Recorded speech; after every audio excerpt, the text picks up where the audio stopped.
Whether you're watching an esports match, a streamer, or just simply playing a ranked game on your own with friends, Cypher is literally everywhere. And so I decided for myself to pick him up and try him out to see exactly why he's currently the best Sentinel in Valorant. So let's get started.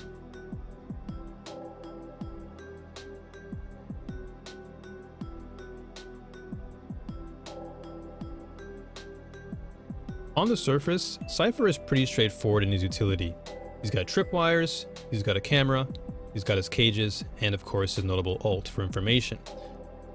And while players can easily pick him up and try him out, I think Cypher is a character that really requires a lot of intelligence. And I'm not trying to discredit anybody by saying that, but I think as an agent, Cypher really rewards players who use a lot of their brain to capitalize on player habits, predictable patterns of routes, pathing, and also just having strong map knowledge to better determine how to be more unpredictable.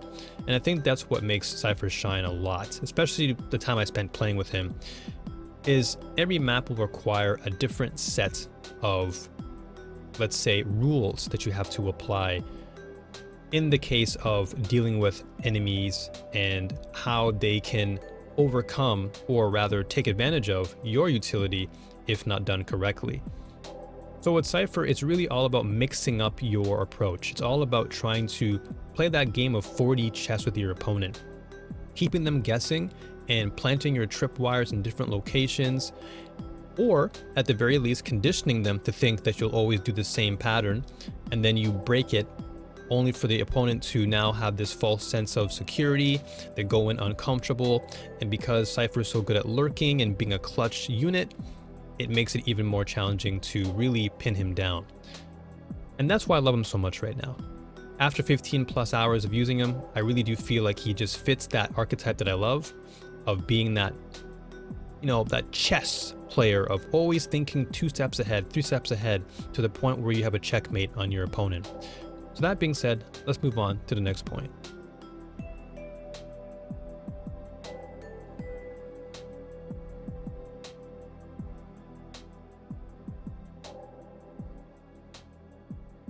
When players pick up Cypher, they think that, oh, lurking, cool, I can play on my own and do my own thing. But little do they know that lurking is actually a very difficult role to play, because it requires a lot of confidence, 2, a lot of map awareness, and 3, careful consideration and planning when it comes to your own pathing and making sure that you don't become an easy target when you are walking around by yourself. Not only that too, but you're also putting yourself and your team at risk, because let's say your team is going in entry on a bomb site and it's a 4v5, you're by yourself now, and thus you have to be the one to clutch it out if you can. And that can be quite daunting for players. So lurking isn't just this passive role that allows you to have fun and walk around the map being a superhero. Lurking really requires a lot of stealth tactics, and that requires you, the player, to have a great understanding of the map, positioning, enemy patterns, and of course using your utility to bait enemies into playing into your game.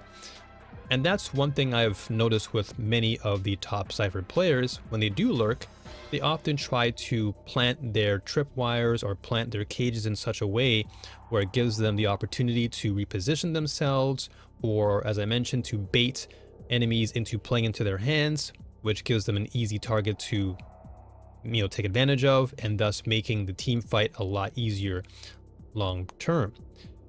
And that's why I fell in love with Cypher as well, is because that type of stealth approach, while it can be challenging, it's certainly a very rewarding endeavor, because once you're able to really get a full grasp of how to properly play a lurking role, Cypher becomes even more scarier than just playing with your team all the time.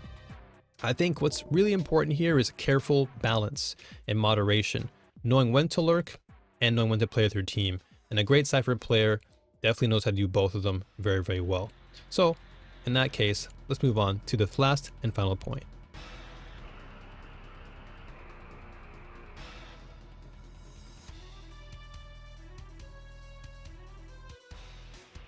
A lot of players tend to criticize and state that Cypher's ultimate is pretty weak, but I beg to differ. And that's because in the game of Valorant, information is imperative, whether you're on the aggressive side as the attacker or you're playing defensively. Knowing how enemies react and how they position themselves can really determine the outcome of every single round and potentially clean out the match. So you have to be intentional when utilizing Cypher's ultimate. I've seen it far too many times where a player will just throw their ult down in a 1v1, but to me that just lacks information, because you're only getting info on one player. It's a 50-50. You either win it or you lose it. But it's better to use your ultimate in a 2v4 or 3v5 scenario where there are more enemies to work with, and thus giving you and your teammates more valuable data as to how to maneuver yourself, how to position yourself, to play better angles, but more importantly, to minimize casualties and making the lives of the enemy harder and your life easier. So you have to be very critical.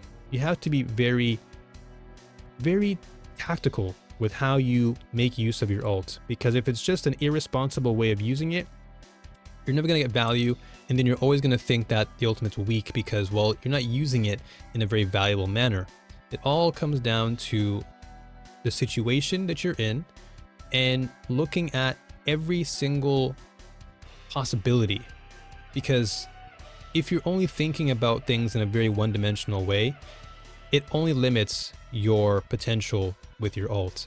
Because in a situation where you have no more tripwires or no more camera, or your teammates are low on their utility, popping your neural theft in a 2v4 can really determine the difference between whether the enemy wins that push onto bomb site or you win that defensive approach. So be very intentional, be very mindful of how you utilize things, and that's really where I feel the joy of Cypher comes from. It's like I said earlier, it's a game of chess. You really have to be thinking 2 to 3 steps ahead a lot of times, and I think that's why he's perhaps widely considered to be the best Sentinel in the game, because he rewards players who really maximize everything in his kit to the greatest potential. So that being said, folks, I hope you enjoyed this video. Look forward to more content like this for Valorant. Be sure to like, comment, and subscribe if you want to see more of it. And as always, new warriors, stay strong, keep fighting, and may the force be with you all, always. Alright folks, take care of yourselves, be safe out there. Peace.